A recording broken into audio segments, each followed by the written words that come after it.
నమస్కారం. శ్రీ చదివే నవలలను విని ఆనందిద్దాం.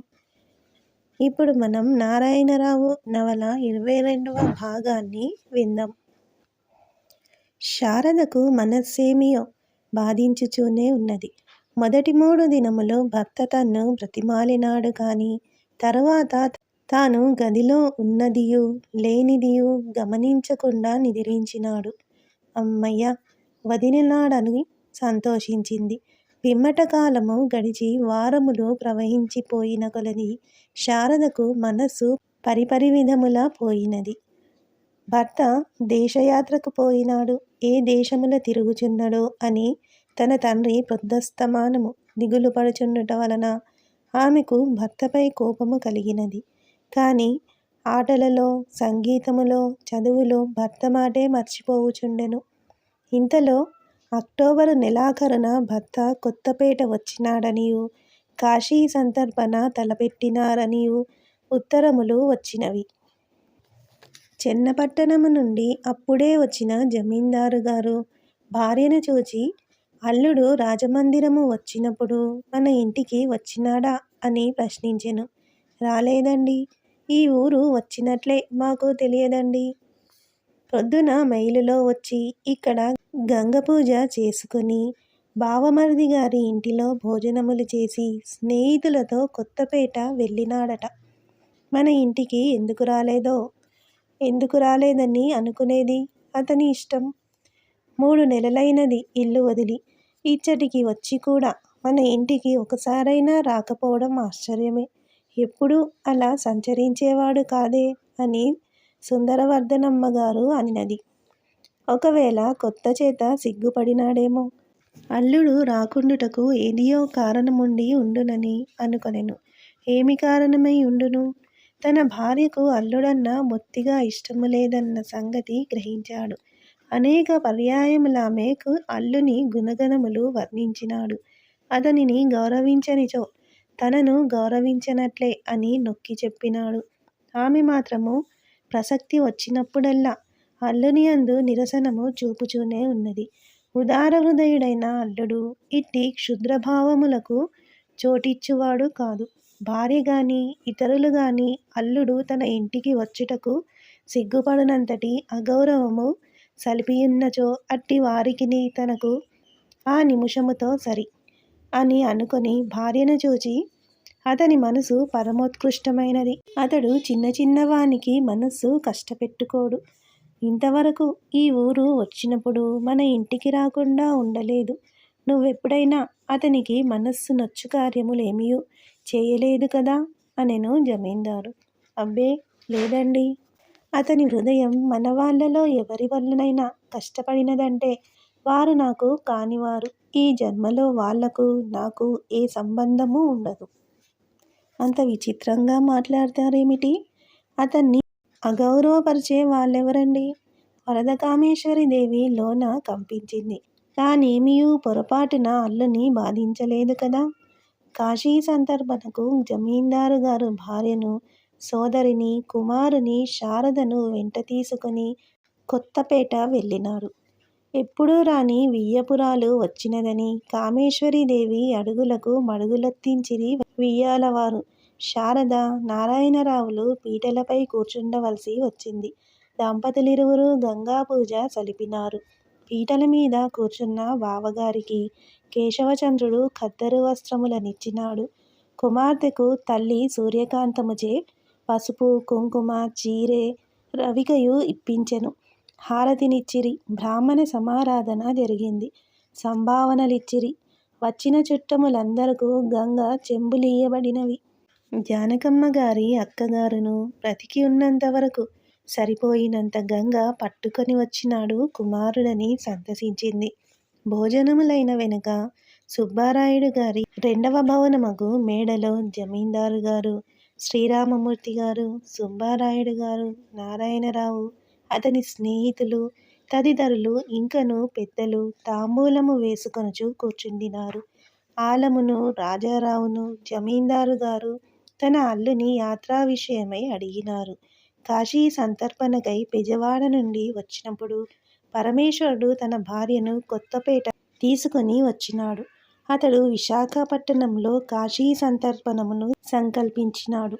విశాఖపట్టణము నుండి ఆహుతులై పరమేశ్వరుని తల్లిదండ్రులను, అతని అనుజులు, చిన్న చెల్లెండ్రు వచ్చినారు. రాజారావు తల్లిదండ్రులు, భార్య సూరమ్మయు బిడ్డలను వచ్చినారు. ఢిల్లీ, ఫతేపూర్ సిక్రీ, ఆగ్రా మున్నగు ప్రదేశములందలి వింతలు చెప్పి, దయాళుమాగు చరిత్రయంతయు చెప్పి, అచ్చట నుండి జబలుపురమునకు పోయినారమని నారాయణరావు చెప్పనారంభించెను. జబలపురము దగ్గర నుండి నర్మదా నది లోయ చూద్దామని వెళ్ళాము. ఆ పాలరాతి కొండల్ని తొలచి ఆ నది ప్రవహించే సొంపు మన గోదావరి పాపికొండల్ని తొలిచి ప్రవహించు ప్రదేశము యొక్క అందముతో సరిపోతూ ఉన్నదండి. ఆ గుబుర్లు, అడవులు, కొండలు, జలప్రవాహము, నీలాకాశం మమ్మల్ని సమ్మోహింపచేశాయి. అక్కడి నుంచి భోపాల్ వెళ్ళాము. భోపాల్ తర్వాత స్టేషన్ ఖిల్సా. అక్కడ సాంచీ స్తూపము హిందూ దేశంలో అందమైన స్తూపాలలో ఒకటి. ఆ స్తూపము చుట్టూ ఉన్న మహాద్వారములందు విచిత్ర శిల్ప సంపద ఇంకో చోట లేదండి. ఆ మహాద్వారాల్లో ఒకటి ఆంధ్ర చక్రవర్తుల ఆస్థానపు శిల్పి ధాన్యకటకము నుండి వెళ్ళి నిర్మించి చెక్కి వచ్చెనట. సాంచీ నుంచి ఉజ్జయిని వెళ్ళాము. శ్రీ కాళిదాసాది మహాకవుల పొగడ్తలనందిన ఉజ్జయిని అద్భుతం అయిందండి. దశకుమారుల చరిత్రము, వాసవదత్త, మేఘ సందేశము, కథా సరిత్సాగరము వర్ణించిన మహాకాళేశ్వరుని గుడి మొదలైనవన్నీ చూచి అచ్చట నుండి అహ్మదాబాదు వెళ్ళాము. శ్రీ గాంధీ మహాత్ముని సబర్మతి ఆశ్రమము చూశాము. శ్రీ మహాత్ముల వారిని దర్శనము చేసుకున్నాము. ఎక్కి కదిలిస్తే కదిలే మినారెట్ చూసినామండి. అట్లాంటివి 2 ఉండేవిట. ఒకటి ఒక ఇంజనీరు విప్పి మళ్ళా కట్టినాడట. అందువల్ల కదలుట మానినది. రెండవది పైకెక్కి ఇటూ అటూ కదల్చినచో కదిలిపోవును. నీరు గిన్నె నిండుగా పోసి మినారెట్ కదిల్చినచో నీరొలికి పోవును. అహ్మదాబాదు నుండి కథియవారు వెళ్ళి శ్రీ మహాత్మా గాంధీ జన్మస్థానమగు పోర్బందరుపురము, శ్రీ గాంధీ మహాత్ముడు పుట్టిన గృహమును కనుగొని ఆనందపూర్ణులమయ్యాము. అక్కడ నుండి ద్వారక వెళ్ళాము. ద్వారక నుండి తిరిగి అహ్మదాబాదు వచ్చి అచ్చట నుండి అబూ పర్వతం వెళ్ళాము. అబూ స్టేషను నుండి అబూ పర్వతానికి మోటారు బస్సున్నది. మోటారు మీద 4000 అడుగుల ఎత్తున్న అబూ పట్టణానికి వెళ్ళాము. అచ్చట నుండి తిన్నగా దిలావర్ జైనమందిరము చూశాము. అహో, ఏమి ఆ దేవాలయ శిల్ప సౌభాగ్యము! ఎంత చూచినను తనివి తీరదండి. అంత పాలరాయి చెక్కడమే. ఆ ప్రదేశమంతా రూపాయలు పరిచి జైన భక్తుడు కొన్నట్ట. ఎన్ని కోట్లు ఖర్చు చేయించి ఆ గుడి కట్టించాడో. దిలావరం నుంచి అచలేశ్వరం వెళ్ళి అచ్చట పూజారి బ్రాహ్మణుని ఇంటిలో మకాం వేసి రొట్టెలు, పాలు, పలహారం చేసి పడుకున్నాం. మరునాడు పొద్దున్నే దత్తాత్రేయ శిఖరానికి వెళ్ళాము. 5000 అడుగుల ఎత్తు ఆ శిఖరం. పైన ఒక పెద్ద రాయి. ఆ రాయి పైన ఒక గుడి ఉంది. అబూ పట్టణం నుండి చిత్తూరు వెళ్ళాం. చిత్తూరు మార్వార్ మహారాణాలు సంగరానా, భీమసింగు, లక్ష్మణసింగు, హామీరు మొదలగు వారు మహా ప్రతాపవంతులు పరిపాలించిన ఆ మహాపట్టణము చూచినప్పుడు కన్నుల నీరు తిరిగినది. అక్కడ నుంచి తిన్నగా బరోడా వచ్చాము. బరోడాలో ఆగి గైక్వారు గారి భవనమును, తోటలు మొదలగునవి అన్నీ చూచి సూరత్ వచ్చి అచ్చటి నుండి బార్దోలి వెళ్ళాము. బార్దోలి ప్రజల వీరత్వమంతయు మొదటి నుండి వినియున్నందున ఆ దేశం చూసి ఆ ఊళ్ళో నాయకులను కలుసుకొని అచ్చట ఒక రోజు ఆగి తిన్నగా బయలుదేరి జాల్గాను వచ్చి చేరాము. జాల్గాను దగ్గర బొంబాయి నుండి ఢిల్లీకి పోవు GIC రైలు ముఖ్య మార్గం ఉన్నది. జాల్గాన్ నుండి మోటారు వేసుకుని తిన్నగా అజంతాకు వెళ్ళాము. అజంతా చూచి మా పరమేశ్వరుడు మూర్ఛపోయాడు. అతని ఆనందానికి మేరలేకపోయింది. చిత్రకారుల గది కాశీపట్టణం. ఇప్పటికీ 2000 సంవత్సరాలకు పూర్వం నుండి 1400 సంవత్సరాల క్రితం వరకు 600 సంవత్సరాలు వృద్ధి పొందింది. భోగిరా నది సాత్పురా కొండలలో పుట్టి ఆ కొండలను 2-3 మైళ్ళు తొలుచుచూ ప్రవహించింది. ఆ లోయలో ఒక్క అర్ధచంద్రాకృతిని ఉన్న వంకరలో 28 గుహలు తొలిచినారు. ఆ గుహలన్నీ ఒక్క తారాన తొలిచినవి కావు. అవి కొన్ని చైత్యాల క్రింద, కొన్ని విహారాల క్రింద ఉన్నవి. చైత్యం అంటే గుడి వంటి గుహ. విహారము బౌద్ధ భిక్షువులుండే గుహ. కొన్ని విహారాలలో 1000 మంది సౌఖ్యముగా కూర్చుండవచ్చును. ప్రతి గుహయందు బుద్ధదేవుని విగ్రహమున్న గర్భమందిరముంది. అట్టి గుహల్లో చాలా వాటిలో గోడలకు, లోకప్పుకు, స్తంభాలకు మట్టి మొదలైనవి కలిపిన ముద్ద పూసి దానిపై దివ్యమైన చిత్రలేఖనం చిత్రించినారు. ఆ రంగులు నేడు పూసినట్లుగా ఉన్నవి. బుద్ధ జాతక కథలెన్నియో అందు చిత్రించి ఉన్నవి. బోధిసత్వుని మూర్తులు, బుద్ధుని మారుడు పరీక్ష చేయుటయున్నూ చిత్రించి ఉన్నవి. ఇవి కాక అలంకార చిత్ర విన్యాస సంపద ఇంతా అంతా కాదండి. ఏనుగులు, పక్షులు, జింకలు, మనుష్యులు, పళ్ళు, కమలములు మొదలగు పువ్వులు అన్నియు అలంకార విన్యాసములోనికి తీసుకొని వచ్చి ఒక అద్భుత చిత్ర ప్రపంచం అల్లారండి. అజంతాలో వారం రోజులున్నాము. అక్కడ నుండి మన్మాడు మీదుగా ఎల్లోరా గుహలకు వెళ్ళాము. ఎల్లోరా గుహల్లో ముఖ్యమైన 16వ గుహను రాష్ట్రకూటుల రాజగు మొదటి కృష్ణరాజు తొలిపించినాడు. ఎల్లోరాలో జైన గుహలు, బౌద్ధ గుహలు, హిందూ గుహలు ఉన్నవి. అన్నింటికన్నా విచిత్రమైనవి హిందూ గుహలే. కృష్ణరాజుకు కుష్ఠురోగము అంకురించినదట. ఎట్టి ఘనవైద్యులున్నో ఆ రోగము కుదుర్చలేకపోయినారటండి. అంతలోను ఒక ముసలి బ్రాహ్మణుడు ఒక రోజున వచ్చి, ప్రభూ, ఎల్లోరా గుహలోని శివప్రీతికరమగు ఒక చిన్న కందరములో ఒక జల వెలిసింది. దాన్ని సేవించి నీలకంఠుని ప్రార్థించినచో మీకు రోగం నివృత్తి అవుతుందని చెప్పి ఎక్కడికో వెళ్ళిపోయాడుటండి. తన రాజధాని మాన్యకేతనం వదిలి రాష్ట్రకూటరాజు తిన్నగా ఎల్లోరా వెళ్ళి అచట మకాము వేసి శివుని ప్రార్థిస్తూ ఆ శిలల్లోంచి పుట్టిన నీరు త్రాగాడుటండి. అతనికి కుష్ఠు సంపూర్ణంగా పోయిందట.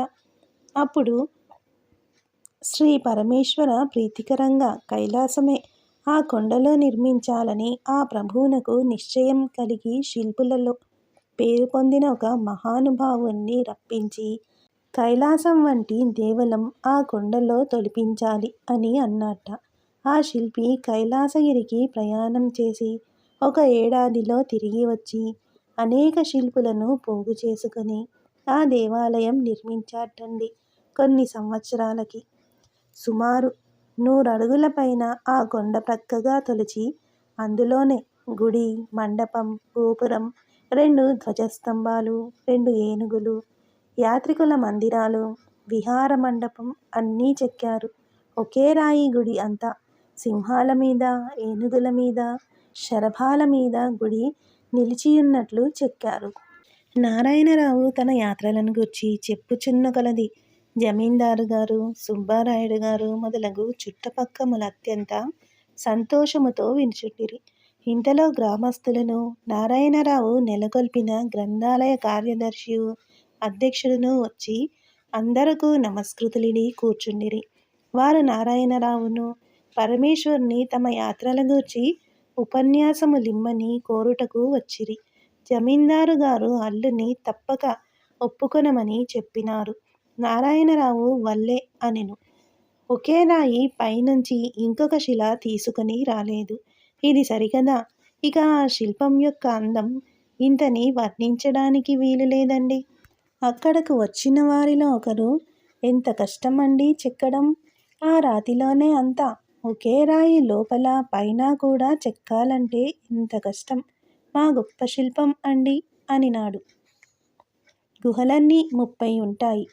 ముందు బౌద్ధ గుహలు, తర్వాత హిందూ గుహలు, తర్వాత జైన గుహలు బయలుదేరాయి. హిందూ గుహలలో దశావతారం అన్న గుహలో చాలా గొప్ప శిల్పం ఉందండి.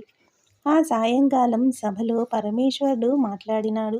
నారాయణరావు కంఠము కన్నా పరమేశ్వరుని కంఠము ఉపన్యాసములిచ్చుటలో ఎక్కువ గంభీరత దాల్చును.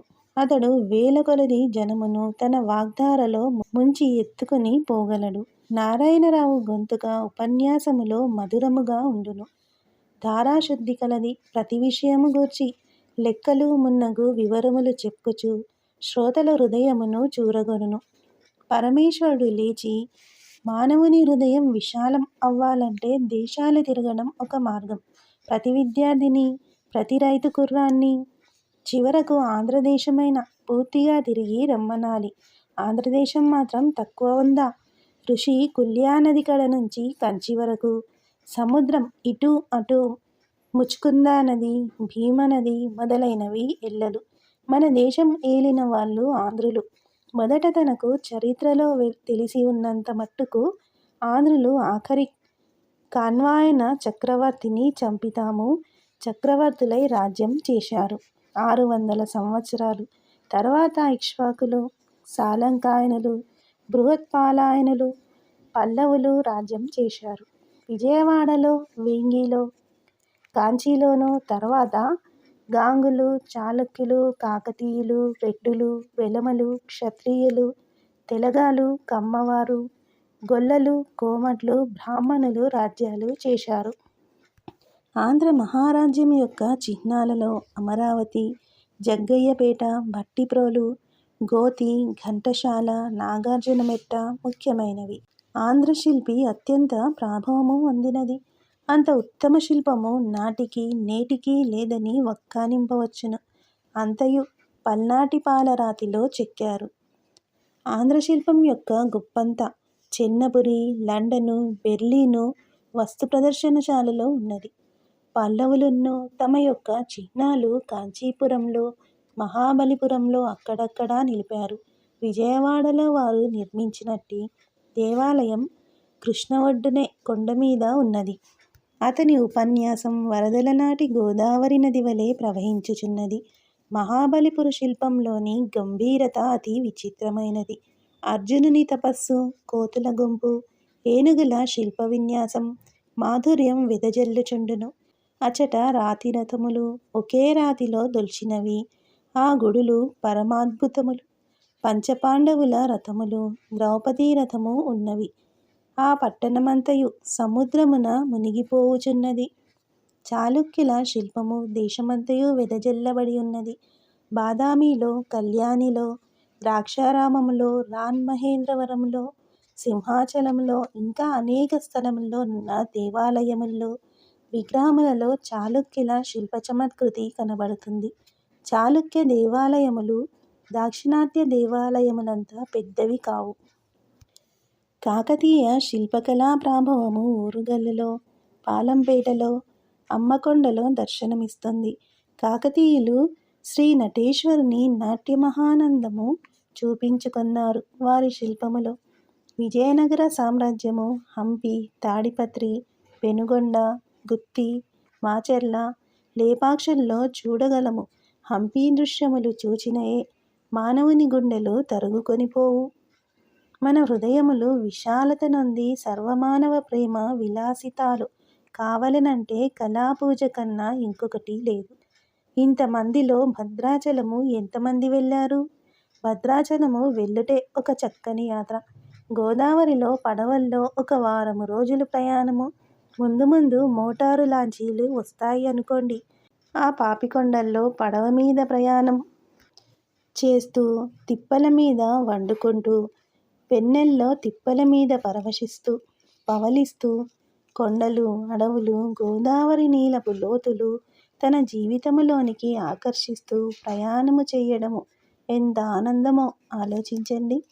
అజంతా లోయలో జలజలా ప్రవహించే భోగిరా నది ఒడ్డున నిల్చుండి ఆ జలప్రవాహము పాడు పాటలు వింటూ గోడల్లా పైకెగిసి ఉన్న ఆ కొండల మధ్య కనపడే ఆకాశం చూస్తూ అర్ధచంద్రాకృతిగా ఉన్న ఆ విచిత్ర కందరముల గమనిస్తూ సంధ్యారుణ కాంతులు ఆకాశాన ప్రసరిస్తూ కొండ శిఖరాన్ని ఎరుపు చేస్తుంటే ఆ దివ్య ప్రపంచంలో పురాతన శిల్పి చెక్కిన విగ్రహాలకు మళ్ళీ అలా నిల్చుండిపోయాము. వాతాపి నగరంలో పశ్చిమ చాళుక్యుల శిల్పచమత్కృతి ఉన్నది. కన్హేరి గుహలు గ్రీకుల లెబ్రీనుల వలె ఉంటవి. కార్లే గుహలు అతి పురాతనమగు ఆంధ్ర బౌద్ధ గుహలు. 2200 సంవత్సరాల క్రితం ఆ గుహలలో నిర్మించిన దారుఫలకములు నేటికిని చెక్కు చెదరకుండా ఉన్నవి. నాసికలోని గుహలలో ఆంధ్ర రాజుల శాసనములు చెక్కించినారు. ఔరంగాబాదు గుహలలో కూడా మంచి విగ్రహములు, చిత్రలేఖనములు ఉన్నవి. నానా ఘట్టములలో ఆంధ్ర శాతవాహన ప్రభువుల శిల్పాలున్నవి.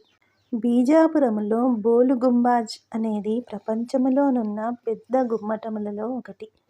ఆ గుమ్మటములో పైకెక్కి గుమ్మటమున కావల ఈవల 2 మనుష్యులుండి ఎంత కేక వేసినా వినబడదు. గుమ్మటము గోడపై పెదవి ఒకరు చెవి ఒకరు ఆంచి రహస్యములు గుసగుసలు సర్పినచో కూడా స్పష్టముగా వినబడును. దౌలతాబాదు కోట అజేయము. తినుబండారములు చేరనీయక మార్చవలసినదే గాని మానవ మాత్రుడా దుర్గమును శౌర్యముచే చేరలేడు.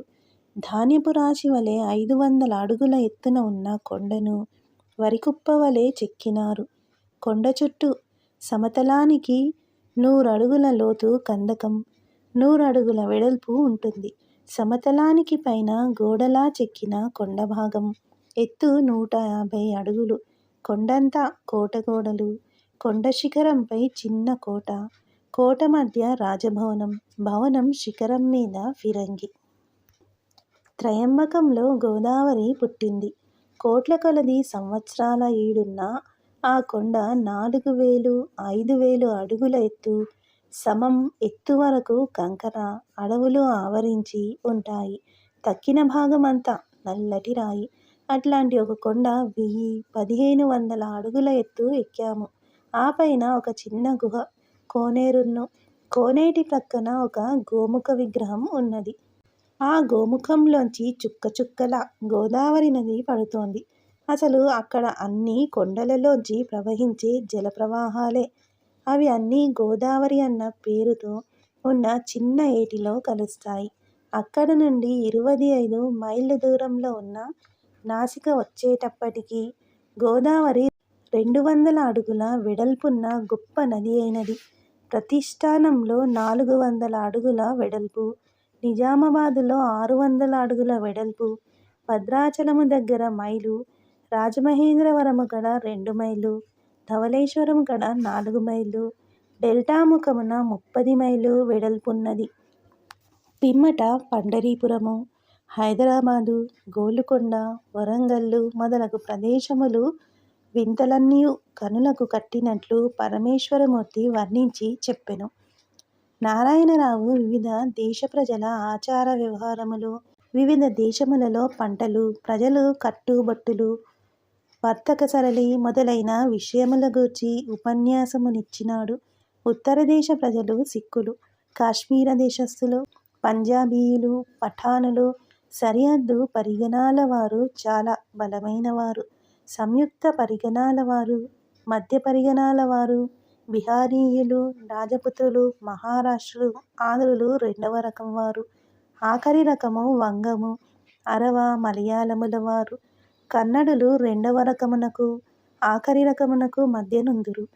అందమున మొదటివారు కాశ్మీర దేశ స్త్రీలు, మంగళూరు వారు, మైసూరు వైష్ణవులు తర్వాత మలయాళీ వారు, రాజపుత్ర స్త్రీలు, కొంకణీయులు, గుజరాతీ, మహారాష్ట్ర, ఆంధ్ర, వంగ మొదలైన తక్కిన దేశముల వారు తర్వాత దక్షిణాత్య స్త్రీలాఖరున వచ్చెదరు. కట్టులలో ఆంధ్ర స్త్రీలు నేటి కట్టు చాలా అందమైనది.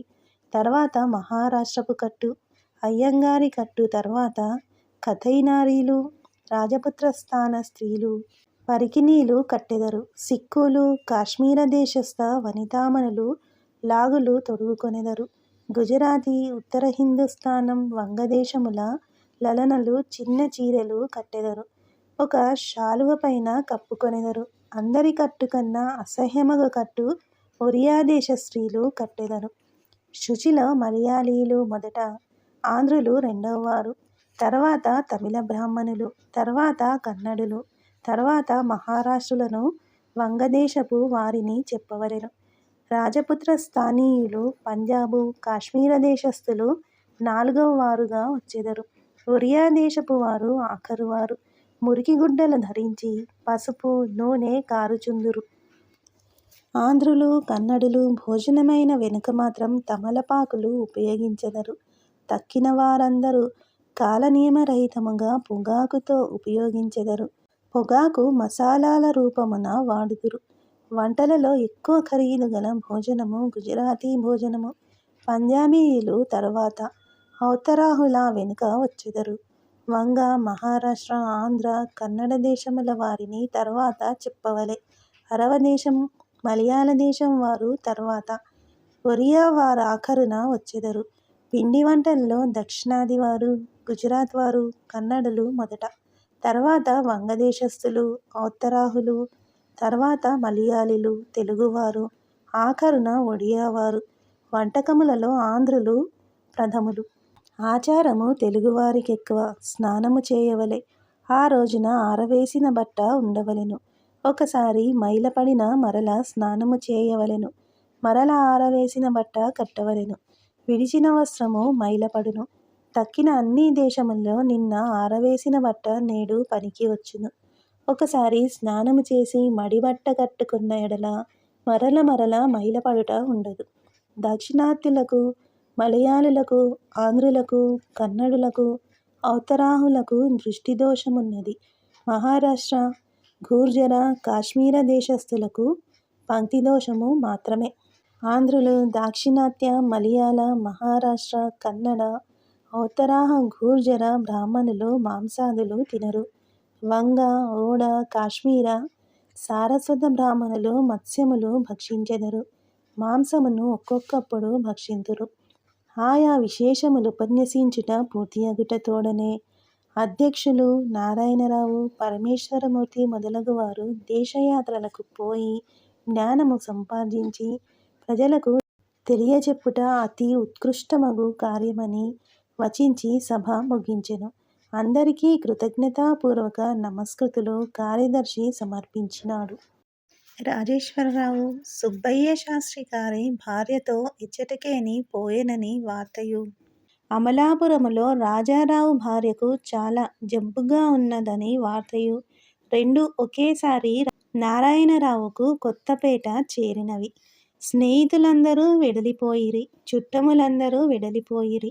నారాయణరావు చెన్నపట్టణమున కాపురము పెట్టుటకు నిశ్చయించెను. సుబ్బరాయుడు గారు కుమారుని మాటకు అడ్డము పెట్టరు. ఇరువురు పుత్రులు ఇంటికడ ఉండకుండా వెడలిపోవుట ఆయనకు గాని జానకమ్మ గారికి గాని ఎంతమాత్రము ఇష్టము లేదు. అయినను తామ బాలుని ఇష్టమునకు వ్యతిరేకము చెప్పలేక నిట్టూర్చి ఊరకుండిరి. నారాయణరావు తన పెత్తల్లి కూతురు చిన్నతనంలో భర్తను కోల్పోయిన ఒక నిర్భాగ్యవనితను తనతో చెన్నపట్టణమునకు తీసుకొని పోవ నిశ్చయించినాడు. ఆమె ఉండి గ్రామములో ఉన్నది. సూర్యకాంతము కూడా చెన్నపట్టణము వచ్చెదనన్నది. సూర్యకాంతమునకు ఏ కారణము వలననో శారద నారాయణరావుల సంసార ప్రవాహము పుట్టక మునుపే నశించిన సంగతి గోచరించినది. ఆమెకు అన్నగారి ఎడగల ప్రేమబలమే ఆమెకు ఆ సంగతి గోచరింపచేసినది. కావున శారద కాశీ సంతర్పణకై కొత్తపేట వచ్చినప్పుడామెతో యథాలాపముగా చెప్పినట్లన్నగారి అద్భుత చర్యలు కొన్ని చెప్పినది. రాజమహేంద్రవరములో గోదావరిలో ఇరువురు కాలేజీ విద్యార్థులు ఈతకు వెళ్ళినారట. నారాయణరావు గజీతగాడు. ఆ పరిసరములనే అతడు ఈదులాడుచుండెను. ఇంతలో కాలేజీ విద్యార్థుల్లో ఒకడు ఈదలేక మునిగిపోవుచు ఒక్క కేక వేసెనట.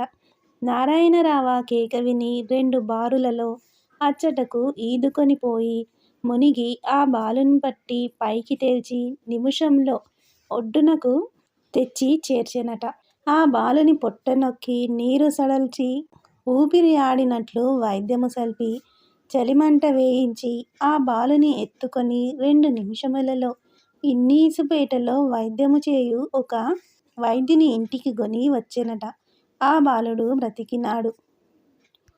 వేరొక పర్యాయము చెన్నపట్టణములో ఒక పిల్లవాడు రైలు వచ్చుచున్నది పోవలదని అందరూ మందలించుచున్నను వినక పట్టాలు దాటుచుండ రైలు వచ్చి పడినది. ఆ బాలుడు రైలు క్రింద పడిపోవాడే కాని ఆ చెంతనే ఉన్న నారాయణరావు ఒక్క అడుగున ఉరికి ఆ బాలుని ఎత్తి ఆవలకు హనుమంతుని వలె ఒక్క గంతు వేసెనట. లేనిచో ఇద్దరును రైలు క్రింద పడి ముక్కలు ముక్కలయి పోయియుండువారే. కొత్తపేటలో ఒక నూతిలో ఒక ఆవు పడిపోయినదట. దానినే విధముగా తీసినను నడుము విరిగిపోవలసినదే. అది పోట్లావగుట వలన ఎవ్వరూ నూతిలో దిగుటకు సాహసించలేదు. నారాయణరావు చొరవ చేసి దిగి అడుగు నుంచి తాళ్ళు పోనిచ్చి ముందు కాళ్ళ దగ్గర వెనక కాళ్ళ దగ్గర నడుమునకు జగ్గములు కట్టి పైకి తాళ్ళందించి అడుగు నుండి సహాయము చేయుచు ఆవును లాగివేసినాడట. అన్నగారి సాహసకృత్యములిట్టి వెన్నియో శారదకు సూర్యకాంతము చెప్పినది. వదినా, మా అన్నయ్య పూర్వం మనం వినే కథల్లో ఉండే రాజకుమారుడి వంటివాడు. ఎంతమందికి సహాయం చేశాడు. మా నాన్నగారికి ఉంది ఎంతో బలం. మా నాన్న పోలికే మా అన్న. ఒక మాటు గోదావరి పొంగి ఒక ఊరు కొట్టుకుపోతే అందులో ఒక ముసలమ్మ మాత్రం ఒక గుడిసెలో చిక్కడింది. పడవలు లేవు. గుడిసె మునిగేటట్లు ఉంది. మా నాన్న ఈదుకుపోయి ఆ ముసలమ్మని బట్టి 4 మైళ్ళు దిగువకు గట్టుకు చేర్చాడట. ఆ రాత్రి తానును తన చిన్నక్కగారును గదినలంకరించినారు. శిల్పహృదయము కల నారాయణరావు చెల్లెళ్ళమనిపించుకున్నారు. మనస్సులో గుబగుబమను భయముతో శారద ఆడుబిడ్డలచే తలదువ్వించుకొని తోటలోని పువ్వులో ముడిపించుకొన్నది. ఆ రాత్రి గదిలోకి పోవుట ఆమెకు గుండె దడదడమనుచూనే ఉన్నది. కాని భర్తపై అంతరాంతరముల ఎచ్చటనో కొంచెము కరుణ జనించినది. నారాయణరావు 11 గంటలకు వచ్చి పక్కపై పండుకున్నాడు. శారద వచ్చి అక్కడున్న సోఫానానుకుని నిలుచుండి భర్తను వాలుచూపులతో చూచినది. సూర్యకాంతము వర్ణించిన మహాభాగుడు, వీరోత్తముడు ఎదుట మంచముపై కరుణార్ధమూర్తి అయి వాలిపోవుట చూచి విచారముతో ఆ బాలిక కంపించినది. స్త్రీ పురుష సంపర్కము లేనిచో ఏదైనా కబుర్లు చెప్పుచూ కూర్చుండిన సంతోషమగునేమో. దేశయాత్రా విశేషములను ఉపన్యసించు ఆ సభలో తన భర్త మహాప్రవాహము వరదలు కట్టించి వాగ్ధారణమెను విచిత్రానందపూర్ణను చేసినది. భర్త స్నేహితుడగు పరమేశ్వరమూర్తి గారు ఎంత మధురముగా గంభీరముగా మాట్లాడినారు. మన దేశమున ఇన్ని వింతలుండునా? అవి ఎరింగి అట్టి దివ్య ప్రదేశములకు పోవుటయు ఉత్తమ ప్రజ్ఞయే. ఉపన్యసించినప్పుడు దివ్యమూర్తి వలె ఆయా కాలముల దేశమున చరించిన మహోత్తమ పురుషుని వలె శారదకు నారాయణరావు దర్శనమిచ్చినట్లయింది. ఆ సోఫాలో పడుకుని ఆలోచించుకొనుచు ఆమె అట్లనే నిదురపోయినది. మరునాడు శారదయు జమీందారుగారును జమీందారినియు జమీందారుగారి అప్పగారును రాన్మహేంద్రవరము వెడలిపోయిరి. నారాయణరావు రాజారావు భార్య పుట్టింటి గ్రామమగు రామచంద్రాపురము పోయినాడు. రాజారావునకు 2 సంతానము. ఒక కుమారితయు ఒక కుమారుడును జనించినారు. రాజారావు భార్య సూరమ్మ మంచి సౌందర్యవతి, నెమ్మదిగల యువతి. అందరకు తలలోని నాలిక, అత్తమామల ప్రాణము. భర్త హృదయము సంపూర్ణముగా గుర్తెరిగి దానిని చూరగొనిన పతివ్రతా శిరోమణి. రాజారావు అమలాపురము నుండి రామచంద్రపురం వెళ్ళినాడు. నారాయణరావు రామచంద్రపురంలో మిత్రుని కలిసినాడు. సూరమ్మ నీళ్లాడిన తర్వాత 2వ రోజు నుండి జ్వరమునకు రాజారావు ఇంజెక్షనులిచ్చినాడు. చంటి పిల్లవాడు క్షేమముగా ఉన్నాడు. జ్వరము 105 వరకు వచ్చుచుండుటచే రాజారావు తడిగుడ్డలు పొత్తి కడుపు మీద వేయించెను. అత్తగారు వాతము చేయునేమోనని భయపడుచుండెను. 4 రోజులలో జ్వరం నెమ్మదించినది. నెమ్మదించిన వెనుక 2 రోజులుండి రాజారావు పథ్యము పెట్టించినాడు. నారాయణరావు ఆ 6 రోజులు మిత్రుని దగ్గరనే ఉండి అతనితో గ్రంథ కాలక్షేపము చేయుచు అతనికి రెండవ ప్రాణం వలె ఉండి తర్వాత కొత్తపేట వచ్చి చేరెను. పరమేశ్వరాదులు వెడలిపోయిరి. కొత్తపేట వచ్చినప్పటికీ హైదరాబాదు నుండి రాజేశ్వరరావు రాసిన ఉత్తరములు వచ్చినవి. నేనేమి చేసేది నారాయణ, నాకు మతిపోయింది. ప్రపంచంలో ప్రేమ లేదనుకున్నాను. స్త్రీకి పురుషుడికి ఒకరి దేహం మీద ఒకళ్ళకు కోర్కెలు కలగడమే ప్రేమ అనుకున్నా. ఇప్పుడు నా సంగతి చూస్తే నాకే ఆశ్చర్యం వేస్తుంది. నేను ఇదివరకు చక్కని బాలికలతో స్నేహం చేసి వారి మనస్సులు చూరగొన్నాను. కానీ ఇదేమిటో నాకర్థం కాలేదురా. అలా ఉంటూ ఉండగా ఇక పుష్పశీలాదేవికి నేనంటే పిచ్చే. నిన్ను వదిలి ఒక్క నిమిషం అన్నా ఉండలేను. నాకీ భర్త వద్దు అని మొదలుపెట్టింది. మొదట భర్త కావాలి, నేను కావాలి అన్నది. శృతిమించి రాగాన్ని పడింది. ఇద్దరము ఒక విడిగా ఉండడం పడలేదు. కాబట్టి బయలుదేరి వచ్చి ఈ హైదరాబాదులో మమ్మెవరూ పట్టుకోలేని మేడలో ఉన్నాము. మేమే నిజమైన భార్యాభర్తలము. నీ స్నేహము వదులుకోలేను. నా ఈ భార్యను వదులుకోలేను. నీ సదాభిప్రాయము నాకు ఉండాలి. నీకొక్కడికే నా అడ్రసు ఇస్తున్నాను. నాకు అవసరం వచ్చినప్పుడు 1000 రూపాయల వరకు నువ్వు ధనం సప్లై చేయవలసి ఉంటుంది. మా ఆనందం ఎవరికి కలుగుతుంది? నువ్వు నా మాట విను. శ్యామసుందరి నువ్వంటే ప్రాణం ఇస్తుంది. నువ్వు దేశాలు తిరిగినన్నాళ్ళు నిన్ను గూర్చి నీ స్నేహితుల్ని ఎంత వాకబు చేసింది. ఇక ఊరుకోకు. పుష్పశీల, నేను కలలో కూడా అనుభవించని మహదానందంలో ఓలలాడుతున్నాము. నేను హైదరాబాదు వచ్చేటప్పుడు 10,000 రూపాయలు వసూలు చేసి తెచ్చుకున్నాను. 2-3 సంవత్సరాలు ఈ ఆనందంలో మునిగి తన్మయుడనైతే గాని నాకు తృప్తి అవుతుందని తోచదు. అంతవరకు ఇంక ఏమీ తలపెట్టను. ఆవల తృప్తి అప్పటికే తీరదు. ఎంతకాలమో అంతే. ఆ సుబ్బయ్య శాస్త్రిని చూస్తే నాకు జాలి. అతను ఏం చేస్తాడు? అతన్ని పెంచిన సంఘాన్ని అనాలి. కానీ ఏదీ తెలియకుండా మా సమాజం చేరకూడదు. అది చాలా అపాయం. ఇదివరకు సుబ్బయ్య శాస్త్రిని దగ్గరకు రానిచ్చేది కాదు. నా కొరకే వాడికి పై మోజులు చూపి మురిపించింది. అందుకు నన్ను క్షమార్పణ అడిగింది. అహో నారాయణరావు, పుష్పశీల పువ్వుల కుప్పోయి పుష్పాలలోని లాలిత్యమురా. నారాయణ, నన్ను నువ్వు అభినందించాలి. నేనంటే మీరందరూ ఉడుకుబోతుతనంగా ఉండాలి. పరమేశ్వరుడి జన్మం ఒక పెద్ద రాజీనామా సుమ. వాడి హృదయము, వాడి జన్మము సౌందర్యం కోసం తపస్సు చేస్తున్నవి. భార్య వల్ల వాడికవి లభ్యం కాలేదు. వాడి వరుస చూస్తే శ్యామసుందరి పెద్ద చెల్లెలతో ప్రాణస్నేహము చేస్తున్నట్లున్నాడు. నేనెందుకు ఇలా రాస్తున్నాను? నాతో పాటు మీరందరూ ఈ మహోత్కృష్టమైన ప్రేమానందంలో మునిగిపోయి ప్రేమ నిర్యాణం పొందాలి అని. అభినవంద్యుడైన ప్రేమదక్షుడు రాజీ. ఈ ఉత్తరం రాజీ ఒడలు తెలిసియే రాసినాడా? నిజమైన ప్రేమతత్వం ఏమిటి? అది మానవునకు అనుభూతమగుట ఎట్లు? తనకు తన శారద అన్న పరమ ప్రణయమనుకున్నాడు.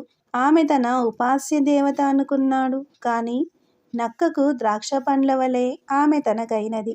ప్రపంచము తనకు మిథ్యమైపోయినది. తన్ను దేశయాత్రకు బనిపినదా బాలికా విముఖతయేనా? ఆ పరమ సౌందర్య రాశి భర్త హృదయము ఇట్లెంతకాలము రంపపుకోత పెట్టునో? ఒకవేళ ఆమె తన్నెప్పటికిని ప్రేమింపనిచో తానేమి చేయవలయును? సంఘము యొక్క దౌర్భాగ్య స్థితి అట్లున్నది. వివాహములు నిజముగా ఇనుపముల్ల బోనులా. ఒకసారి వివాహమైనచో అది రద్దగుటకు వీలులేదు. పుష్పశీల ఏమి చేయవలెను? మన దేశమున వివాహములన్నీ పుష్పశీల వివాహములేనా? నారాయణరావు చెన్నపట్టణము కాపురము పెట్టినాడు. మైలాపురిలో మంచి ఇల్లు అద్దెకు తీసుకొని 2,000 రూప్యములు పెట్టి న్యాయశాస్త్ర గ్రంథములు, హైకోర్టు తీర్పులు అతడు కొనెను. ఇల్లంతయు పరమేశ్వరుని సహాయముతో అలంకరించెను. మామగారి ఇంటిలో ఉండనని అతడు తెలిపినాడు. సూర్యకాంతమును, పెత్తల్లి కుమార్తె బంగారమ్మను కూడా కొని వచ్చెను. అడ్వకేటు నారాయణరావు గారు న్యాయవాద వృత్తి ప్రారంభించినారు. ఇంటిలో ముందు నారాయణ్ని కార్యాలయము. 4 బీరువాలలో న్యాయశాస్త్ర గ్రంథములున్నవి. ఖద్దరు రంగు దుప్పట్లు పరిచిన బల్లలు, సోఫాలు, కుర్చీలు ఉన్నవి. మందిరమంతయు నీల ధూసర వర్ణములచే అలంకరింపబడినది. పక్కన గుమాస్తా గదియు, వెనుక రహస్యాలోచనపు గదియు అలంకరించినారు. ఆ వెనుక ఆడవారుండు స్థలమున్నది. దాని వెనుక విడిగా వంట ఇల్లున్నది. వంట ఇంటిలోనికి పోవు మార్గమునకు పైన కప్పును అమర్చినారు. నారాయణరావు న్యాయవాద వృత్తి అందలి మెలకువలు నేర్చుకొనుటకు, వృత్తి అందు అనుభవము సముపార్జించుటకు ఒక పెద్ద వకీలు కడ చేరినాడు. నారాయణరావు బిఎల్ పరీక్షలో మొదటివాడుగా కృతార్థుడైన సంగతియు, తక్కిన పరీక్షలన్నిట మొదటివాడుగా జయమందిన సంగతియు ఆ వకీలునకు తెలియును. 2-3 అప్పీళ్లలో పనిచేయుమని చెప్పినప్పుడు నారాయణరావు జయరామయ్య గారి హృదయమున అద్భుతము నిండునట్లు పనిచేసి ఆయన చేతికిచ్చినాడు. ఒక అప్పీలులో ఆయన కూడా తెలుసుకొనజాలని ఒక విషయము పట్టుకొని అప్పీలు వాదమునకు బలము చేకూర్చినాడట. జయరామయ్య ముందు బాలుడు హైకోర్టులో ముఖ్య న్యాయవాది అయి న్యాయసింహాసనము కూడా అధిష్ఠింపగలడని అనుకొనెను. అన్నగారు శ్రీరామమూర్తి పంపిన చిన్న అప్పీలు 2 తయారు చేసి దాఖలు చేసినాడు. న్యాయవాద ప్రముఖుడగు జయరామయ్య గారు తాను దగ్గర ఉండి నారాయణరావునొక చిన్న అప్పీలు వాదించమన్నారు. నారాయణరావు బాగుగా ఆ అప్పీలు వాదించుటకు సిద్ధపడియే వచ్చుచుండెను. న్యాయమూర్తియు ఈ బాలకుని వాదన ఎట్లుండునో చూచెదముగాక అని నారాయణరావునకు అనుమతి ఒసంగెను. 10 నిముషములలో ఆ చిన్న అప్పీలు విషయ నిర్ధారణ చేసి పరస్పర సంబంధము చూపి విషయములను బలపర్చు న్యాయశాస్త్రమున పూర్వపు తీర్పులను చూపి వాదము ముగించి కూర్చుండెను. న్యాయప్రభువును ఆ బాలుని చమత్కృతికి, భాషకు, నిర్ధారణ ప్రజ్ఞకు చాలా మెచ్చుకొన్నాడు. ఇతర న్యాయవాదులైనచో అరగంటలో తేల్చజాలని ఆ అప్పీలు 10 నిముషముల్లో ముగించినాడు. ఎదురి వకీలు వాదమునకు 45 నిముషములు పట్టినది. అతని వాదన పేలవమై తోచెను. నారాయణరావు గొంతుక గంభీరమైనది. దానికి తగినట్లు దివ్యోత్తమాంగుడు. ఎక్కడెక్కడి విషయములు కరతలామలకముగా గ్రహించగల మహామేధావి. ఎదిరి న్యాయవాది చేసిన అడ్డువాదనను 5 నిమిషములలో ఖండించి కూర్చున్నాడు నారాయణరావు. తత్క్షణమే న్యాయమూర్తి నారాయణరావు పక్షమున తీర్పు చెప్పినాడు. గురువుగారగు జయరామయ్యయు ఇతర న్యాయవాదులను నారాయణరావును అభినందించిరి. న్యాయశాస్త్రములో న్యాయవాదములో ఎంత మునుగుదమన్నను మనస్సేమియూ ఎక్కుటలేదు. తాను బాగుగా పనిచేయుచున్నట్లు కనబడుటగాను జయరామయ్య గారి ఇంటికడ అపరిమితావేశముతో మంచి నిపుణతతో ఓర్పుతో పనిచేయును. ఇంటికడ కరతనొందుచు కలల్లో మునిగిపోవును. కలలు కలలు ఏ కలగన్న ఆ కలలో ఎచ్చటనో శారద ప్రత్యక్షమగును. ఇదివరకు పండుకొనుట తడవుగా నిద్రపట్టునది నారాయణునకు. ఇప్పుడు 1 గంటయు 2 గంటలు స్వప్న ప్రపంచములో నివసింపవలసి వచ్చుచుండెను. నాతిగల బ్రహ్మచర్యము. శారదకు ప్రేమ కుదురునో కుదురదో, కుదరనిచో తన కర్తవ్యమేమి? ఒకవేళ భార్య అన్యాసక్త కాదు గదా. నిజమైన కర్మయోగి పవిత్ర కాలమున నొక పుత్రుని పుత్రికను కనవలెను. భార్యనైనను మోహమున తాకకూడదు. అది మహాదోషము. తాన విధముగా ఉండలేనప్పుడు దోషమగును గదా. తన భార్యయే అట్టి దోషమాచరించుచుండ తాను సహించవలసినదేనా? ఇది చిన్నతనములో వివాహము చేయుట వలన అయిన దోషమా? వైద్యశాస్త్రము బాలికకు 16వ ఏట పెండ్లి యుక్తమేనన్నది.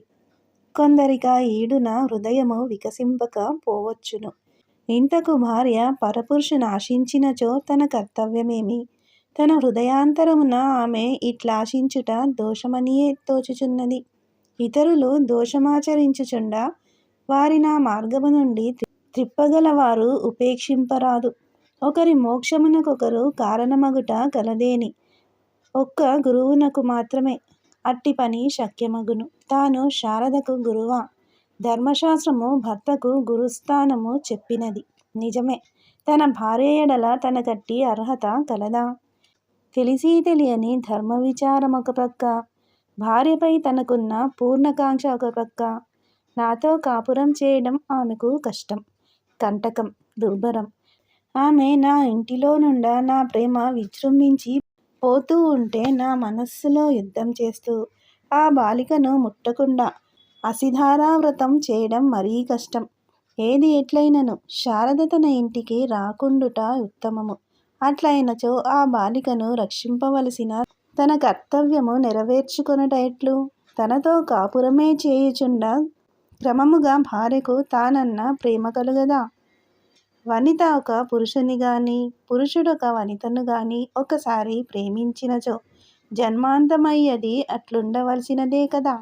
అట్టిచో పరపురుషానురక్తగు శారదక ప్రేమ నశించి తనపై మరల ప్రేమ కలుగుట ఎట్లు? ఒకవేళ తన పట్ల అయిష్టమే గాని ఇతరునిపై ఆమెకు ప్రేమ లేదేమో. అట్లగుచో ఆ బాలికను ప్రసన్ననునర్చుట తగును గాని నీ దారి నువ్వు చూచుకొమ్మని వదిలివేయుట తనకును ఆమెకును హానియే. కావున తన కడక ఆమెకు తీసుకొని వచ్చుటయే కర్తవ్యమగును. ఈ ఆలోచనలతో నిదురపట్టక విద్యుద్దీపము వెలిగించుకొని పుస్తకమేదియో చేతనుంచుకొని ఎదుటి గోడపై పరమేశ్వరుడు చిత్రించిన ఒక చిత్రఫలకముపై చూపులు నిలిపి అన్యమనస్కుడై ఉన్న అన్నగారి కడకు సూర్యకాంతం వచ్చి, అన్నయ్య, ఏమిటి ఆలోచిస్తున్నావు? నాకొక్కదానికి ఏమీ తోచడం లేదు. అవునుగాని అన్నా, దబ్బున వదిన్ని తీసుకురావు, ఇద్దరం ఎంతో స్నేహంగా ఉంటాం అన్నయ్య అన్నది.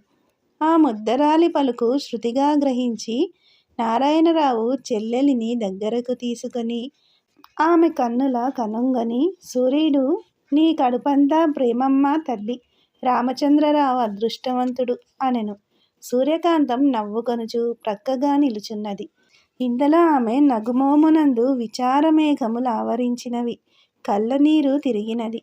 తల్లి, రామచంద్రరావు ఎప్పటికప్పుడు జాబు రాస్తున్నాడా లేదా? మా అందరికన్నా విద్యావంతుడు, ప్రయోజకుడు అయి ఇంకో 6 నెలలకి వచ్చి వాలుతాడమ్మా అని ముద్దు చెల్లెలిని ఓదార్చెను. నారాయణరావు సూర్యకాంతమునకు ఎప్పటికప్పుడు రామచంద్రుని కబుర్లు చెప్పుచూ అతనికి ఆమె చేత ఉత్తరములు వ్రాయించుచు ఆమెకు ధైర్యము గొలుపుచుండెను. నారాయణరావు కోర్కె వలన రామచంద్రరావు తన ఛాయాచిత్రములు 4 నెలలకొకటి తీయించుకొని పంపుచుండెను. సూర్యుడు అనేక విధముల తీయించుకొన్న తన ఛాయాచిత్రముల అతనికి పంపుచుండును. పాశ్చాత్య విద్యా పండితుడై పడమటి దేశము నుండి వచ్చినవాని భార్య పాశ్చాత్య విద్యల్లో ప్రవీణురాలు కావలయునని కొత్తపేటలో ఒక గురువు నేర్పరిచి సూర్యుడుకు విద్య చెప్పించినాడు చిన్నన్నగారు. తాను వెళ్ళినప్పుడెల్లా ఆమెకు ఆంగ్ల భాష గరుపుచుండెను. ఆమె ఏ గ్రంథమైనా ధారాళముగా చదువ నేర్చుకున్నది. రామచంద్రరావు వచ్చినప్పటికీ సూర్యకాంతమును ప్రవేశ పరీక్షకు పంపవలెనని నారాయణరావు యత్నించుచుండెను. శారద కన్నా సూర్యుడొక 7 చిన్న. రామచంద్రరావు నారాయణరావు కన్నా చిన్న. సూర్యుడు యవ్వనవతి అయి నాటి నుండియూ ఏపుగా ఎదుగుచున్నది. సూర్యుడు మోము రాజపుత్ర బాలిక మోము వలె ఉండును. ఆమె కళ్ళు కాటుక కండ్లు, గంభీరమైన మోము. మోమున రేఖలు లాలిత్యమును, అంతకన్నా స్ఫుటత్వమును, సుందరతను దాల్చినది. సూర్యుడు మోము చూచినచో రాజ్యము లేలగల వీరాంగనలు స్ఫురించెదరు. రుద్రమదేవి, విమల, అహల్య, ఝాన్సీ లక్ష్మీబాయి, చాంద్ బీబీ మొదలగు వారామె వదనాన ప్రత్యక్షమయ్యెదరు. అయినను ఆమె హృదయము, జీవితము ప్రేమచే కరుణచే నిండి మదిత నవనీత స్నిగ్ధమై సౌందర్యార్ధమై ఉండును. ఆమె పెండ్లినాటి నుండి రామచంద్రరావును తన జీవితమునకు కథానాయకుని చేసుకొన్నది. ఆమె ప్రేమించినను, కోపించినను, సంతోషించినను అసహ్యపడినను అన్నియు గంభీర ప్రవాహము వలె ప్రవహింపవలసినదే. ఆమె భావాలకు లఘుత్వము లేదు. చిన్నతనము నుండి తండ్రి చెప్పిన కథలన్నీయు ఆమె మనమున హత్తుకొని పోయినవి. శ్రీమతి బండారు అచ్చమాంబ గారు రచించిన అబలా సచ్చరిత్ర రత్నమాల చదువుకొన్నది. భారతి, శారద మొదలగు మాసపత్రికలు చదువునది. ఆమె లేత భావములలో, బాలికా హృదయములో రూపొందిన ఆశయములలో అన్నగారి అందువలె దేశ సేవాశక్తి తల ఎత్తినది. భరతమాత పేరామెకు పులకరింపు.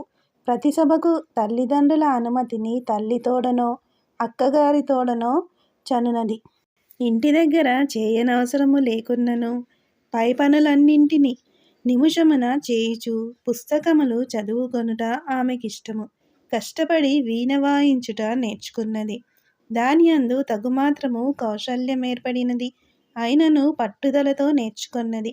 20 త్యాగరాయ కృతులు, హిందీ పాటలు, నండూరి సుబ్బారావు గారి ఎంకి పాటలు, దేవులపల్లి కృష్ణశాస్త్రి గారి పాటలు, అభినవాంధ్ర కవిత్వ జనకుడగు గురజాడ అప్పారావు విరచితములగు పాటలు, విశ్వనాథ సత్యనారాయణ మహాకవి పాటలు నేర్చుకున్నది. గొంతుకలో సమమైనదగు అత్యంత మాధుర్యము కలదు. రెండూను ఏకమై అపారమై తేనెవాకలు కట్టును. తన జీవితము భర్తృ ప్రీతిపాత్రముగా మార్చుకొనవలయుననియు అతని హృదయము ఆనందమున ఓలలాడింపవలయుననియు తనకే తెలియని దీక్ష పూనినది. బొమ్మలు వేయుట పరమేశ్వరుని కడ నేర్చుకొన్నది. పార్సీ బాలిక బోలి, గుజరాతీ వనిత వలె, మహారాష్ట్ర యువతి వలె అలంకరించుకొనుట నేర్చుకున్నది. అన్నగారితో తనకు పియానో వాద్యము నేర్పింపవలయునన్నది. అమెరికా నుండి వచ్చు భర్తకు కొన్ని ఇంగ్లీషు పాటలు పాడి వినిపించినచో ఎంతయో ఆనందమొనగూడునని సిగ్గున ఆమె ఆలోచించుకొన్నది. హార్వర్డ్ విశ్వవిద్యాలయములో భారతీయ విద్యార్థులక వసతి గృహము ఏర్పరచుకున్నారు. అందు రామచంద్రరావును చేరినాడు. అమెరికాలో నిరుపేద, హిందూ దేశమున భాగ్యవంతుడు. భారతీయులు అమెరికాలో చదవవలెనన్న మిక్కిలి భాగ్యవంతులు కావలెను. కాబట్టి భారతీయ విద్యార్థులు తమ దేశపు సన్యాసుల వలె మితాహార మాత్ర తృప్తులై అమెరికాలో జీవించుచుందురు. వారందరిలో రామచంద్రరావు ఎక్కువ ధనము వెచ్చించుచుండెను. అమెరికాలో భారతీయులను హీనముగా చూచువారున్నారు. విచిత్ర జంతువులుగా చూచువారున్నారు. ఆధ్యాత్మిక దృష్టి ప్రపంచమునకు నేర్పునట్టి శక్తిగల దివ్యదేశమునకు చెందిన ఉత్తమ పురుషులుగా చూచువారున్నారు. రామచంద్రరావు సెలవు దినములలో అమెరికా దేశమంతయు చూచుటకు పోవువాడు. అచట విహారవనములు, నదీపాతములు, లోయలు జూచివచ్చెను. పెక్కు కర్మాగారములు, పరిశ్రమ మహాప్రపంచములు సంచారమునర్చెను. ఎస్ఏ ఇంగ్లీషులో కృతార్థుడు కాకున్నను లెక్కలలో ఆంధ్ర విశ్వవిద్యాలయమునందు ప్రథమముగా కడతేరినాడు. అమెరికా వచ్చిన వెనుక హార్వర్డ్ విశ్వవిద్యాలయమునందు లెక్కలలో అతని మేధా సంపన్నతకు మెచ్చి ఇంగ్లీషు భాషా పరీక్షకు చదువవచ్చునని ప్రత్యేకముగా అనుమతి ఒసంగిరి. ఇంగ్లీషు భాషలో నెగ్గుటకు 6 నెలలు పట్టినది. రామచంద్రరావు ఈలోన బిఎస్సి ఆనర్సులో చేరి చదువుటకు అధికారులు ప్రత్యేకానుమతి ఒసంగిరి. లెక్కలలో, పదార్థ విజ్ఞాన శాస్త్రములో అమెరికా విద్యార్థి ప్రపంచమున అతనికి సమానులు డిఎస్సి క్లాసులో కూడా లేరట. రామచంద్రరావు వచ్చి 2 ఏండ్లపై 6 నెలలు అయింది. 2 ఏళ్లలో ఆ యువకుడు లెక్కలలో చూపిన తెలివితేటలు మిక్కుటము. అతనికి తెలిసిన కొన్ని లెక్కల విజ్ఞానం ప్రపంచంలో కొందరికి మాత్రమే తెలియును. ఇతడు జవాబు గోరి ప్రచురించిన గణిత ప్రశ్నలకు జవాబిచ్చువారు కనబడక పోయినారు. గణితాచార్యుడు అతడన్న మంచి గౌరవము చేయును. ప్రేమమున అతని ముంచెత్తును. అతనికి ఎంఎస్సి బిరుదమునిచ్చుటకింకను 6 నెలల వ్యవధి ఉన్నది. ఈ 2 ఏళ్లలో రామచంద్రరావు రొనాల్డ్సన్ దంపతులను దర్శించుటకు స్నేహితురాలగు లియోనారాతో కలిసి వెళ్ళుచుండును. రామచంద్రరావును లియోనారయు హార్వర్డ్ విశ్వవిద్యాలయములోనే చదువుచుండుటచే వారమునకొకసారి అయినా కలుసుకొనుచుందురు. లియోనారా రామచంద్రరావుల స్నేహము నానాటికి వృద్ధి నందినది. లియోనారా కన్యక నెమ్మదిగా రామచంద్రునిపై సోదరుని కన్నా ఎక్కువ ప్రేమను చూప ఆరంభించెను. అది పురుషుని వాంఛించు ప్రేమ అని ఆమె గ్రహింపలేకపోయింది. రామచంద్రరావెన్ని విశేషములో చెప్పువాడు, భరతదేశమును పొగడువాడు, వేదాంత సారమును గూర్చి ఏదియో మాట్లాడువాడు. ఆమె తన స్నేహితురాండ్లను కొనివచ్చి రామచంద్రరావునకు వారితో పరిచయము కలగజేయుచుండునది. రామచంద్రరావునకు నాట్యము నేర్పుచు అతనితో అత్యంత స్నేహమై వదలకుండునది. రామ్, మా అమెరికను బాలకుల వలె మీ భారతీయులాటలాడరేమిటి? నారా, మీరు సంపూర్ణ స్వతంత్రులు. అడుగడుగునా మీరు గౌరవము పొందనవసరము లేదు. మీ స్వాతంత్ర్యము, మీ అభివృద్ధి, మీకున్న గౌరవము ప్రపంచముననే దేశమునకున్నది. స్వతంత్రము లేనప్పుడు అమెరికాకున్న స్థితి ఏమిటి? నేటికి నాటికి హస్తిమశకాంతరము భేదమున్నది. నేడు కెనడా వలె ఉండవలసిన దేశములన్నిటికన్నా మిన్నయై, ప్రపంచమునకు షావుకారై, యుద్ధ పరిశ్రమలో ముందంజై విజృంభించి ముఖ్యమైన పరిశ్రమలకు, వ్యవసాయములకు ప్రథమ దేశమై ఉప్పారుచున్నది. మీవలె మాకు ఇట్టి సంతోషకారణము లేదు. ఇది ఒకటి. 2. మా దేశములో ప్రబలిన మెట్ట వేదాంతము మమ్ము పురుషకారహీనులైన జడులను చేసివైచినది. మేము వెనుకటి వారము కాము, ఈ కాలములోనూ లేము. నువ్వు మాట్లాడినదంతా అధీరత సూచిస్తూ ఉన్నది. ఆంగ్లేయులు మీ దేశము ఆక్రమించడం ఉత్తమం అని నా అభిప్రాయం. అది నిజమే తల్లి. ఏ మహాచక్రవర్తి కాలంలోనో దేశమంతా ఏకఛత్రాధిపత్యం క్రింద వచ్చినా ఆ రాజు పోవడంతోనే మళ్ళీ దేశం ముక్కలయ్యేది. అంటే దేశంలో సంయోగ శక్తి కన్నా వియోగ శక్తి ఎక్కువ ఆవరించి ఉండు స్థితికి వచ్చింది. కానీ బలవంతులకు ఆంగ్లేయులు మా దేశం ఆక్రమించుకొనడంచే అన్ని ఉపజాతుల వారము అందరము ఒకటి అయ్యాము. ఇంకా కావాలి. అంతవరకు ఆంగ్లదేశస్థులు మా దేశం వదిలి వెళ్ళరు. అవును, నువ్వు చెప్పింది నిజమే అన్నా. చూశావు, అమెరికా మొదట చిన్న చిన్న రాజ్యాలుగా ఉంది. ఫ్రెంచి వారు, ఇంగ్లీషు వారు వారిలో వారు యుద్ధం చేసుకున్నారు చాలా కాలం. అలాంటిది అమెరికా ఇంగ్లాండులో విరోధించి తిరగబడినప్పుడు అందరూ ఏకమయ్యారు. కెనడా ఇంగ్లీషు వారి క్రింద ఏకమయ్యింది. ఫ్రెంచి వారు, ఇంగ్లీషు వారు ఏకమయ్యారు. అలాగే దక్షిణాఫ్రికాలో ఆంగ్లేయులకు, డచ్చి వారికి సంయోగం కలిసింది. లియోనారా రామచంద్రరావుల స్నేహము నానాట గాఢమాయెను. లియోనారా బాల వచ్చి సోదరి ప్రేమ వెళ్ళగొన రామచంద్రుని ఒడిలో కూర్చుండి అతనికి ముద్దులిచ్చును. మొదట ఆమె అట్లు చేయుట రామచంద్రునికి చాలా సిగ్గు జనింపజేసేది. కానీ అందుకు అలవాటు పడినాడు. రాను రాను రామచంద్రునకు లియోనారా తన చెంత ఉన్నంతసేపు పరమ హర్షముగా ఉండెను. ఆమె సంభాషణ అతని మనఃపదము వికసింపజేసెను. నానా దేశముల వార్తలు వారు చర్చించుకొనువారు. ఒక్కొక్కప్పుడు ఆమె తండ్రియు వారితో చేరువాడు.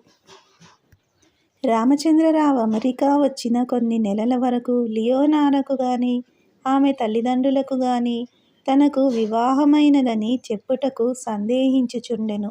తర్వాత ఒకనాడు తనకు అంతకు ముందే 3 ఏళ్ల క్రింద వివాహమైనదనియూ, తన భార్య ఛాయాచిత్రము తన బావమరిదియగు నారాయణరావు పంపినాడనియూ తెలిపెను. వారందరాశ్చర్యపూరితులైరి. అప్పుడు వారందరూ సూర్యకాంతము చిత్రము చూచినారు. నారాయణరావు మంచి ఛాయాచిత్రకారునిచే తీయించి పంపిన ఆ చిత్రఫలకములో సూర్యకాంతము చక్కని భంగిమలో ప్రత్యక్షమై ఉన్నది. రొనాల్డ్సన్ రామచంద్రుని చూచి, రామచంద్ర, మిస్ మేయో చెప్పినట్లు అతిబాల్య వివాహములు మీలో ఉన్నవన్నమాట అని అనెను. రామచంద్రరావు, ఆ ఉన్నవి. మేయో చెప్పినవి ఇంకా చాలా నిజమైనవి ఉన్నవి. రామచంద్రునికి తన దేశమునెవరైనా కొంచెము నిరసించినట్లు తోచినచో చివ్వున కోపము, విషాదము సంభవించును. పరదేశమున నుండుటచే వానిని చంపుకొని మాట్లాడును. అప్పుడాతడెంతయు విచారమునబడి తప్తుడైపోవును. రొనాల్డ్సన్, 3 నెలల బాలలకు 3 నెలల బాలురకు వివాహములు జరుగుచున్న మాట నిజమేనా? రామచంద్రరావు: అవును, అక్కడక్కడ కొన్ని అలాంటివి జరుగుచుండును. కానీ చాలా సకృతు. రోనాల్డ్: అది చాలా విచారకరమైనది కాదు? రామచంద్రరావు: మీ దేశంలో అంతకంటే విచారకరమైనవి జరగడం లేదంటారా? రోనాల్డ్: అనను, కానీ చూడు. మా ఉద్దేశంలో ప్రపంచానికి నాగరికత నేర్పింది భారతదేశము. అటువంటి దేశము నేడిట్లు అధోగతి పాలై ఉంది అంటే మాకెంత విచారంగా ఉంటుందో ఆలోచించు. రామచంద్రరావు: నిజమే.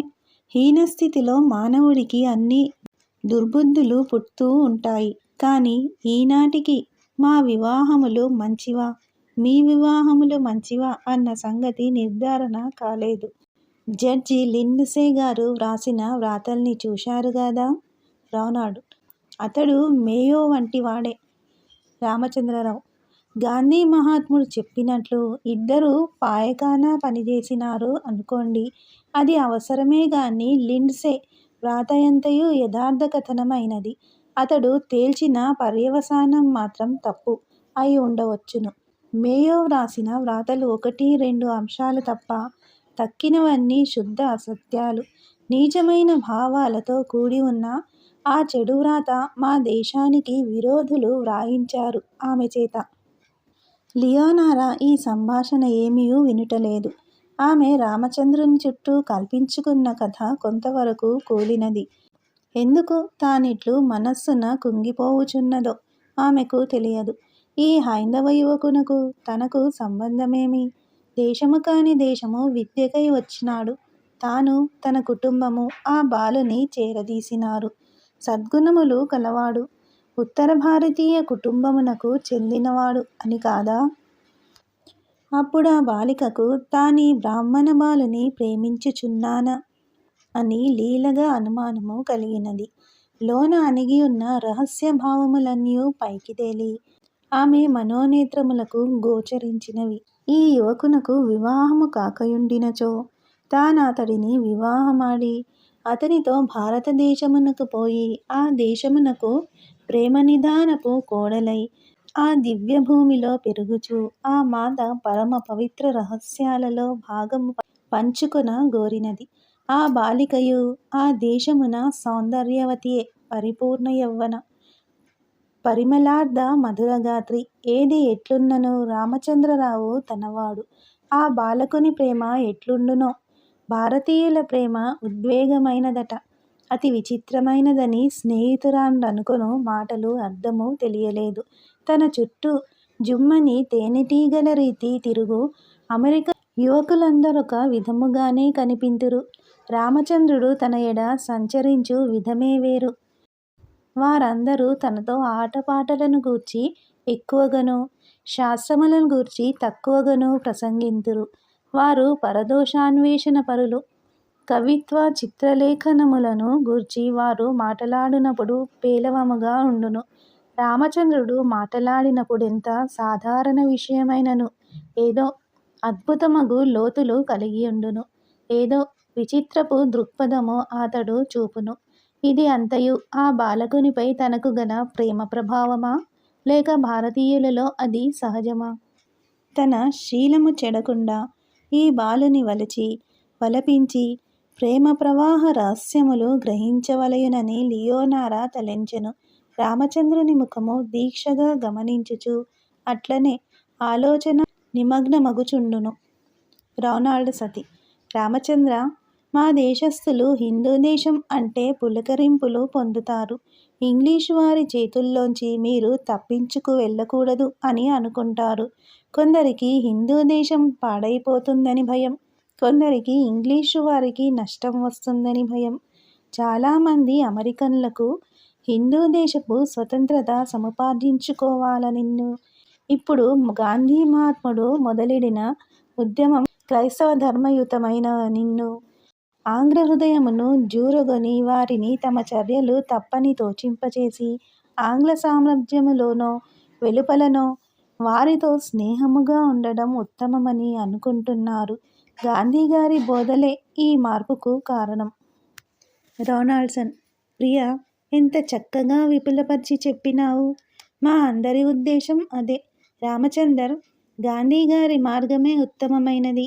ఆంగ్ల పరిపాలకులనేమాత్రమూ ద్వేషించక, వారి ప్రాణమే మన ప్రాణమనుకొని, వారి హృదయము మార్చుటకు తలచిననాడే మీరు నెగ్గిపోయెదరు.